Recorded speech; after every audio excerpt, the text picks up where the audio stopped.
Hello, everyone. Good afternoon, and welcome to another episode of the Real Estate Playbook. It's your friendly neighborhood Paul here. It's a sunny Sunday afternoon in beautiful Tampa, Florida, and I'm joined by a sunny individual, Brett Watkins. How are you, Brett Watkins? I'm good. How are you? I'm good, man. So Brett was on the podcast before, and that was over Zoom, so this is like a step up. Yeah, this is different. It's been a while. Yeah. Right. You can see each other in the flesh, you know? So if you haven't seen Brett's old episode, I recommend you go check it out. So we talked about some interesting things in there. If you don't know who Brett is, he can tell you a little bit about that. If they don't want to watch it, Brett, how would you summarize who you are, man? Real estate agent, obviously, or I wouldn't be here. How would I summarize who I am? I don't know, Paul. You're going to have to help me with all this. That's all right, man. Well, okay, here's how I would summarize Brett Watkins. He's been in the game for a while. He doesn't take any crap. He knows his stuff. Fair assessment? That's a fair assessment. I think I put on Facebook or somewhere as part of my sort of advertising spiel is no nonsense real estate. I actually think that's what I titled the last episode was Brett Watkins, No Nonsense Real Estate. Oh, well, there you go. Okay. My friend, it's been a while since we've gotten to do this.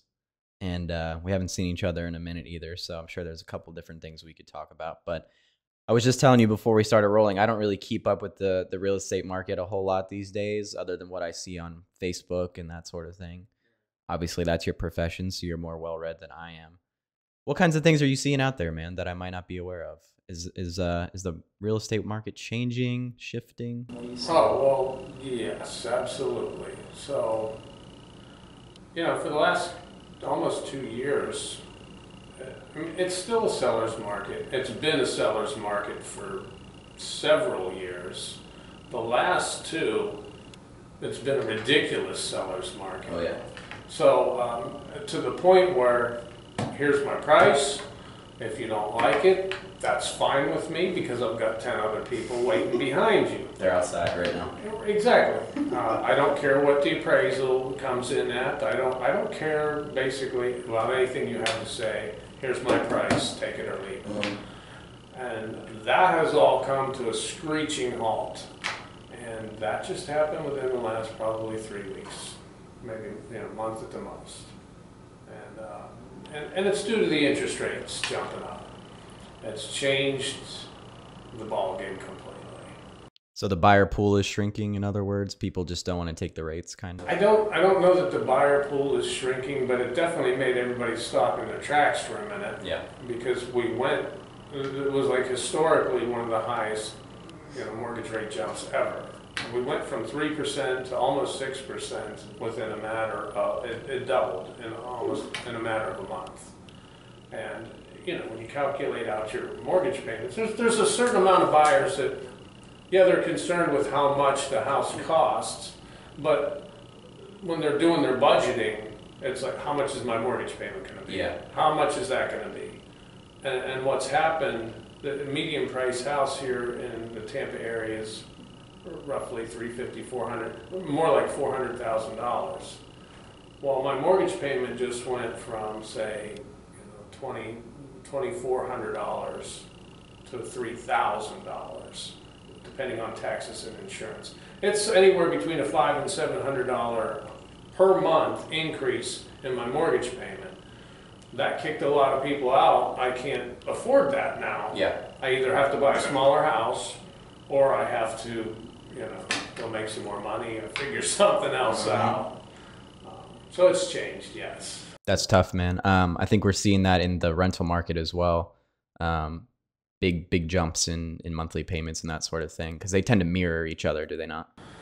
I follow the rental market only to the point where I need to.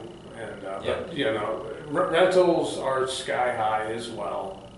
A lot of my younger clients that, hey, we qualify now. We've got enough for a down payment. We've got enough for, we can swing this. We can buy a house. Well, interest rates went up, mortgage payment went up. Can't do it. Now I'm getting questions. Hey, well, can you help me with a rental? Where should I look for a rental? And they're all calling me back complaining. Yeah. rental rates are, it's 25, it's almost as much as a mortgage. As if you set the price. Yeah, well, I am trying to be helpful, Yeah. and what are you gonna do? Yeah. So it's tough if you're if you're on a budget, it's difficult. For sure. Florida's a little bit of a unique situation because we've got people from all over the world that come here, and people from all over the world that have money. Yeah. And so it hasn't really brought the prices down because there's still people willing to buy. But everybody's taking a little step back for the moment. I don't think it'll last long. So what do you, when you have buyers that are in this scenario where, I hesitate to use a term like priced out, but it's kind of like that, where they're having difficulty, what kind of things do you recommend to them other than, just diving into the rental market? Because I know there's options for like first-time home buyers, down payment assistance, yada, yada. There's also like the rent-to-own programs. What kind of things do you tell these people? Right. So it's not all bad news. Yeah. Okay. So I don't recommend anybody rent. Unless you absolutely have to. It's a bad investment. Your money's just... Oh, it's not even an investment. It's not, it's just keeping, shelter and air conditioning. Right. But it's not all bad news.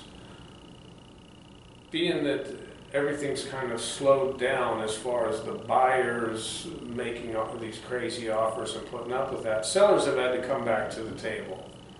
And they're negotiating a little bit now. Lenders have stepped up their game. All of their refinance deals are gone. Nobody's refinancing at 6%. Everybody was refinancing at 2.5%, 3%. All their refinance deals are gone. That's a huge hit to the lenders. Yeah. They don't have that business anymore. Now they're all scrambling. How do we generate more business? So now we've got the Heroes program for teachers and nurses and doctors and people in those sort of fields. They're doing no down payment, and there's things for them. They're scrambling to find creative ways to get people to buy and to be able to afford it. And we're going to see probably quite a bit more of that. Interesting. So, so yeah, it sounds like lenders are seeing these home buyers as like a hot commodity. They need to get people in the door. Well, that's the only way they make any money. If Yeah. they're not writing loans, they're not making any money. Yeah. So half their business just went goodbye, and so they've got to get creative. How are we going to get people, back in the game?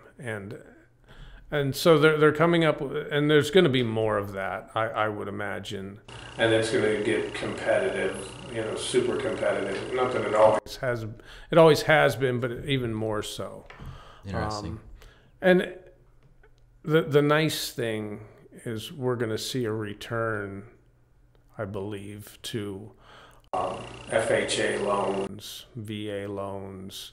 They were always there. They were always available. None of your sellers really wanted to deal with it because that has its own little hurdles to jump through. But we're going to see a return to that. We're going to see a return to sellers being okay. I'll negotiate some closing costs. I'll accept your FHA offer. It'll be a return to a normal market, which we really haven't seen in quite a while. Yeah, I don't even know what it is. A lot of there's new agents that don't know what a normal market is, where you can actually negotiate things and there's give and take. Yeah. So that's going to be a welcome relief to a lot of us, even the playing field. I would imagine, and to develop your skill set because, yeah, like you said, they don't have any experience negotiating really. No, I mean, there's not much room to negotiate when you're in this kind of market. You were at the mercy of the sellers for the last 2 years, basically. It's more like begging and pleading than negotiating. Yeah, please accept my offer, or I don't. I'm going to be eating, ramen noodles and Spam. peanut butter. Yeah. Oh man. Well, speaking of begging and pleading, so we were just talking before about the landscape for builders is also changing a little bit.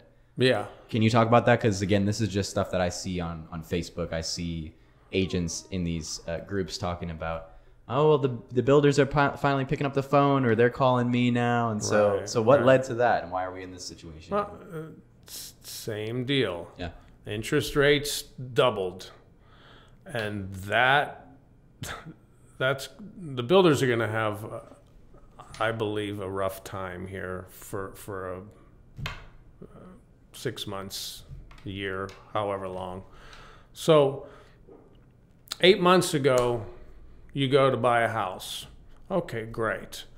And you go through the builder and you go through their lender and all that, and you're approved and wonderful. We're going to start building your house. So all of this was written up at a 3%, we'll just say 3% interest rate. Yeah. So Joe and Susie Buyer are qualified and they have enough money to pull this off. Well, here we are 8-9 months down the road, their house is almost done, or it's done. You typically can't lock in your interest rate till 60 days before close. All right, we're going to have a lot of that coming up where people are like, oh, we're ready to lock in our rate. Well, your rate's now 6% or 5.5%. Yeah. Whoops. Whoops is the understatement. I've heard a lot stronger language than that. So now your mortgage payment is $600, $700, $800, whatever. It's a lot more. Yeah.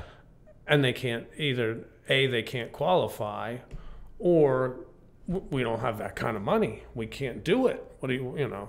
So now there's going to be, what builders call spec homes that are already built. The buyers had to back out, and here it is. And they've already built it. They've already spent the money building it. They want it gone.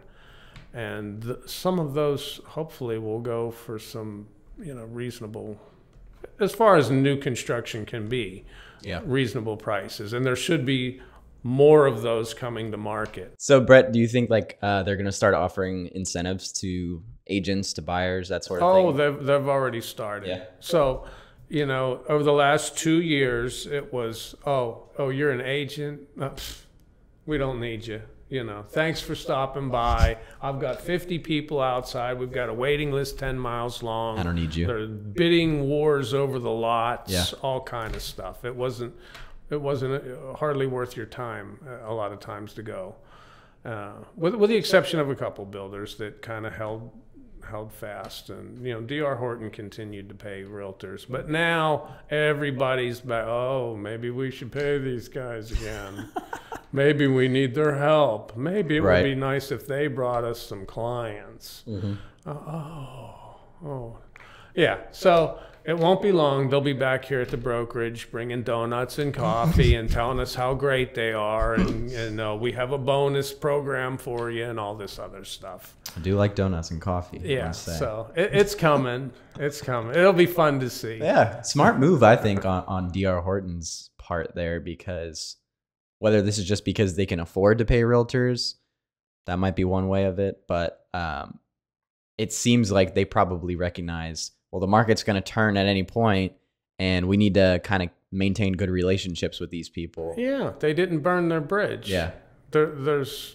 Look, it doesn't matter if your client wants what they want, you're going to take them regardless. Yeah. They want what they want. But there's a handful of builders that, just kind of left a bad taste in your mouth, because they kept dropping commission to the point where it was, they were paying you a flat fee or nothing. Yeah. And, yeah. You made me think of something when you were talking about we got 50 people waiting outside. Do people buy new construction without a realtor? Oh, yeah. Yeah. And it's not a good move to be unrepresented. Right. Yeah. And the way I explain it to my clients, and they ask me the same thing. Well, should we go up there? I said, you can go, if you want. If I can't be with you, make sure you take my card. Make sure you let them know that I'm your realtor. Because they're going to hit you with a contract that's about 50 pages thick. That you've never seen before. Right, and it's different. And you have to keep in mind the representative at the builder represents the builder. It's not quite as cutthroat as walking into a new car dealership, But that's the best sort of comparison. Yeah. What can I do to get you into this new house today? Mm-hmm. You know, that kind of thing. Yeah. And some of them are actually quite good at it. And so you want to have somebody there when you're going through the paperwork. There's a lot of things that they should probably tell you and sometimes don't. Some of them are better than others. It's not that they're trying to maybe, stick it to you. It's just, it's a lot of information. That's fair. Some things get glossed over. And and if I can just buzz through this and get you to sign, and I'm all good, and I'll get paid, and have a nice day. We'll see you in 10 months when your house is magnificent. Done. Right. It's like you wouldn't want to defend yourself in court without a lawyer. So same sort of thing. Get a realtor, people. I agree. That was my endorsement. Thank you. Yeah. Appreciate that. Well, that's all interesting, Brett. That's good information for me to have. So when I see these things on Facebook, I'm not entirely confused. Yeah, and you'll see, it's social media. Yeah. So you'll see one extreme to the other, Mm-hmm. and there's no cause for panic. There's no, everything has to be, oh my God, and it's not. It's like, chill out. It's going to be all right. Even the hike in the interest rates, I've got a chart that I show some of my younger clients. If you're, in your, say, early 30s and you're looking at houses, well, the interest rates have been dirt cheap for like 10 years. And so you look and that's all you've known. And now that they've gone up, you're like, oh my God, the sky's falling. This is horrible. Well, if you look at historically, what have the interest rates been? 5% and 6% is not bad. Right. It's not. It's historically, that's pretty good. And I've got a chart, and I show them. They're like, "Oh wow, 8, 10, 12%. You guys really did that?" And yeah, and we're happy to get it. So. It's no time to freak out. It's just, it is what it is. That's good to hear, man, because I'm not in the market myself, but I will be probably within the next year or so. And you'll call me and I'll tell you, Paul, don't freak out. Yeah, you might have to talk me off a ledge, man. I don't know. No, that's all. That's good to hear, man. Yeah, because I think people do see that stuff online and panic a little bit, and that might deter them from wanting to begin the process in the first place, and you end up renting and throwing money into a pit like I'm doing. So there you go. Well, not exactly into a pit, just paying someone else's mortgage, but there you go. It's not an ideal situation. So Brett, to change the subject a little bit, last time we were on, we talked about, and we mentioned this up top, no nonsense real estate, right? That's your game, right? Pretty much, yeah. Not to call it a game or anything, but no. That's your approach. So something I talked about on the last solo episode that I did was reality TV. Right? More specifically, real estate reality TV, which is a mouthful. There's shows like, Selling Sunset, and that's the only one I can think of right now. It's okay. Yeah. Love It or List It. There you go. Millionaire. There's some goof that does, we won the lottery and we're going to buy a house. And that's right. I've seen that one. Yeah. Which is like, hey, I have all this money. This is where I live. I've always thought that was kind of stupid. Yeah. So... What's your question then? So my question is, when I talked about it on the other episode, I was reading this article on floridarealtors.org, shout out to them, about how, I can't remember who it was, but some sort of brokerage leader or something was saying that these shows are harmful to the profession of real estate and the realtors themselves because it's kind of altering people's perceptions of realtors. Because if you've seen the shows, which, I don't watch them, but I've seen clips and this and that, they tend to like dramatize a lot of things. Sure. And really play up the personalities of these people. And that's television, it's going to happen. Right. What's your stance on that? Do you think that this trend in television is going to make consumers see realtors as these like airheads, or do you think it's not that serious? What's your take on that? Well, if you believe everything you see on TV, we're going to have a hard time getting along anyway. Fair enough. But okay, in all fairness, it's not realistic for the most part. There's just so much that they don't show you. Yeah. Everything happens within 30 minutes. A real estate deal, from the time you sign the contract till the time you close, is 30 to 45 days typically. There's a lot that goes on. Inspections, lenders, title companies. There's a whole ton of moving pieces and a whole lot of people that are involved. Yeah. That you never see any of that. All you see, and I love the $1 million one because it's like 1.5, no, 1.2, no, 1. Okay, we have a deal, terrific, let's go out for sushi, Oh my God. And I've done a few high price deals. Yeah. If it went that way, oh my God, I'd be thrilled. Woo! Yeah, what a career. Like, we're done. 100,000, no, just no. It does not go that way. And so is my, it's TV. It's TV. And it's meant to keep you glued to it. And that's why the high drama and the high, anticipation and all that kind of stuff. Is it realistic? Not in the least bit. Well, I think you and I are on the same page then, because what I said on the last episode when I was reading that, and they begin with the guy that I was telling you about, who thinks it's terrible for the profession and it's terrible for yada yada. But then they have somebody who's on the opposite side of that, who is like, I mean, it's just bound to happen. People love drama, people love television, and real estate and technology are becoming more integrated day by day. So this kind of thing is bound to happen. Embrace it. Try and be the shining example of, no, this is actually what realtors are like, instead of wasting time thinking about, TV. The only thing that irritates me about it is one of them shows what the commission's going to be. And so it shows a full, like whatever side of the deal you're on, it shows a full 3% commission. So, 3% of $3 million is like, $90,000. And so everybody's under the, Joe Agent there just walked away with 90 grand. No, he didn't. Right. Not, so there's a lot more that goes into that. Yeah. So it would behoove people to approach it in real life versus just believing everything they see on television. That's correct. Yeah. And surprise. TV's not all it seems to be. No kidding. Anyway. No, that's. I'm glad that you and I are on the same page there, Brett, because I don't know, it's just not that serious in my opinion. Right. Yeah. Right. It's TV. Yeah. Glad we agree, man.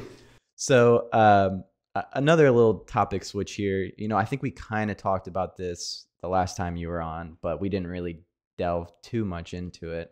And we were talking about it again before the camera was rolling. So you had a couple different positions before you got into real estate, and we were talking about some of the frustrations that you had, which you don't need to get into all that if you don't want to, but I'm just wondering, how does real estate compare to like your earlier careers? What are like the pros and cons there?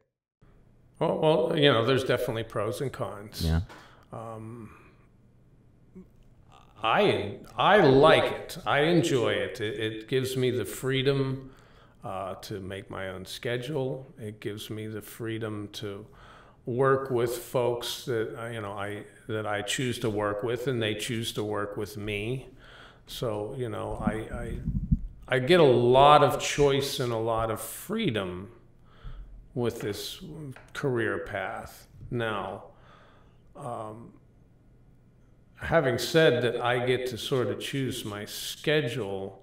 On the other hand, my phone rings 24/7. So, and people want you to answer. Yeah. And so you're kind of on call. At least this is the way I treat my business. I tell all my clients, look, if you call me or text me and you don't hear from me within 24 hours maximum, usually the same day, if you don't hear from me, something's gone horribly wrong. Call the hospital, call my wife, something's wrong. Oh man. And so there's ups and downs to it, and you're running your own business. Mm-hmm. I think a lot of agents that come into this don't really understand that you have to treat this as a business. You've got to have your ducks in a row. You've got to have if you're going to be your own accountant, you better have a clue as to what you're doing. There's a whole lot of moving parts to running your own business, and if you're going to have any sort of success, and to do it well. So that's time consuming to get it all set and get it rolling. Once you're clicking on all cylinders, then it's just a matter of keeping things going. And the only part that I find difficult really is taking time off. It's like so difficult, if not almost impossible, especially if you're you're going to find this hard to believe. I've been called a control freak. I like my things the way I like them. Right. And to just, I'm taking off for a week. Let me shut down the computer and there's my phone and see you later. I can't do it. And if that's your personality, it's very difficult to take a break and take vacation and things like that. Believe it or not, I know a couple people who are just like that in your very same career, and it's come up on here before too. I was talking to Allison about it, and she's like, I don't know when the last time I took a vacation was. Sounds like you're saying kind of the same thing. And then somebody else, I wish I could remember who, but they said the moment that you go on vacation as a realtor, you have this pie in the sky idea of, I'm going to kick my feet up, sipping Mai Tais in the shade. Well, like your phone doesn't stop ringing while you're there. So like you said, it might be, I don't want to say impossible and scare, people out there or anything, but it's tricky, I'd imagine. Oh no. I take my laptop and my phone and I've learned to, okay, I'm on vacation, but from like 8 to 10 in the morning and maybe, 8 to 9 at night, I set apart to do my thing and make any quick phone calls I have to make. And it usually works out pretty well. Life is all about balance, people. Yeah. Well, Brett, I'm going to diagnose you, or I'm going to prescribe you rather with a vacation, sir. I think you need one. I do. Yeah. Me too. Not happening, though. No?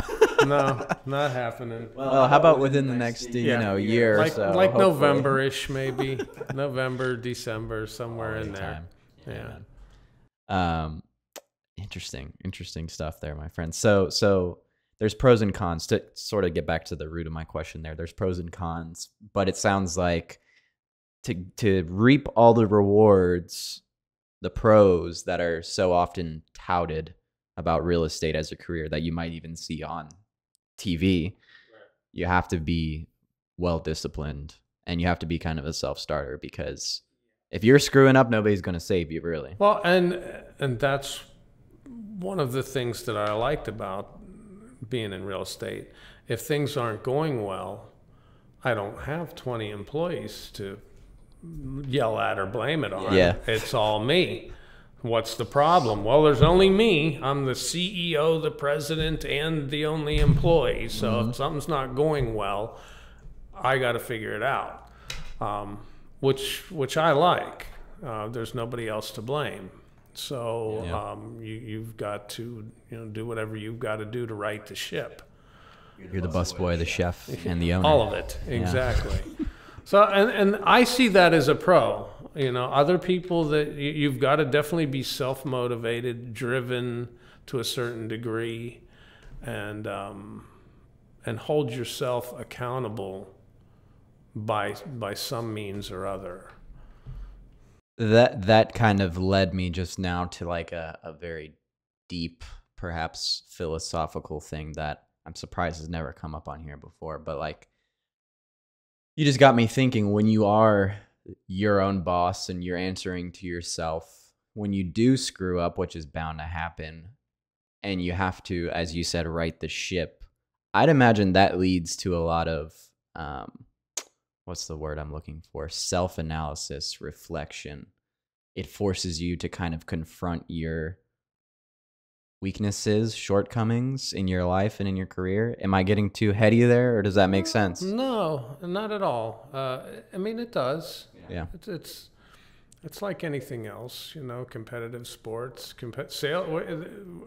You can dice this any way you want, but you know, real estate is competitive. Yeah. And it is to a certain degree a sales job, because you know what, if you don't know what you're doing as far as the numbers of the whole thing go, and if people don't like you, you know, you got to be a likable person. You got to sell. You got to That's a great point. Certain degree sell yourself, and look, you're going to find this hard to believe.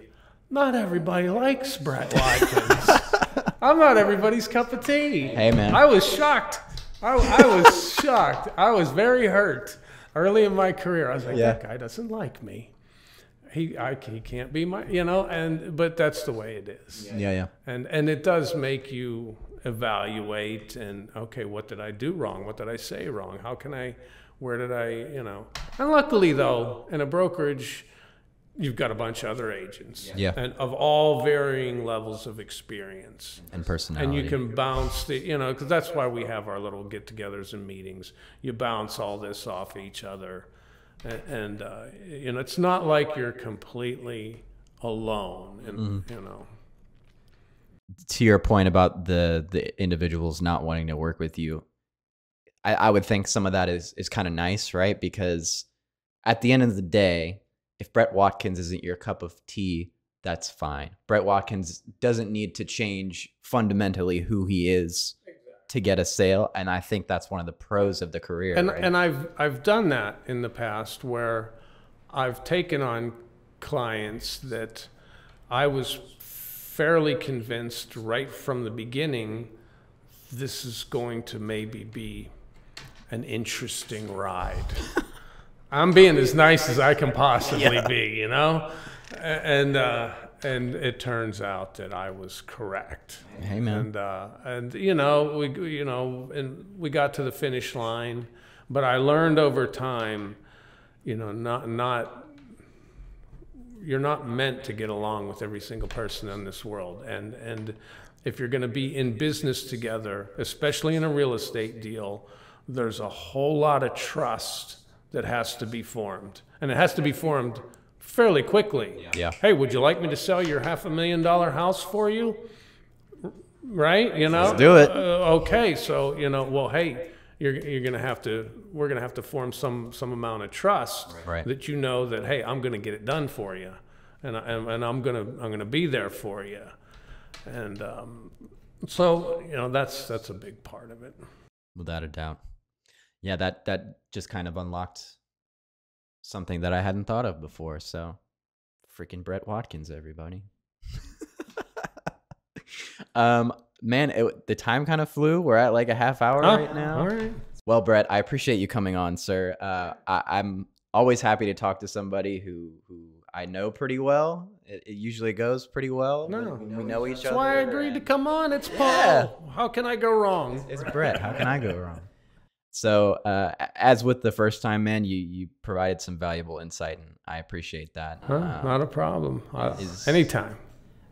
You and I were talking a little bit before about how you're, you know, without giving anything away, there's some things coming in the social media world for you, perhaps, right? Yeah, I would like to think so. Yeah. I would like to think so. I'd like to be more active.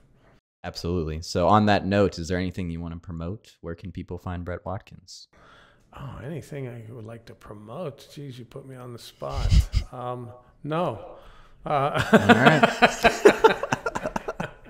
I'm on Facebook. There you I'm go. on Instagram, but I'm about to ramp those things up to another level. I just, social media, like it or not like it, it's just part of our culture at this point. I go on Facebook and fool around a little bit and say hi to friends and things like that. But I haven't taken advantage of everything it offers as a business tool. And so that's coming soon. So keep an eye out, folks. Brett Watkins coming to a television near you. Oh, man. Brett, no, seriously, man, I appreciate you making the time for this, especially on a weekend. Not a problem. Thanks, Paul. Everybody out there. Yeah, no problem, dude. Everybody out there, thanks for listening or watching if you're staring at our ugly mugs right now. No offense, Brett. Make sure you subscribe, like, comment, all that good stuff for the algorithm. It helps us out. We love you. We'll see you next week.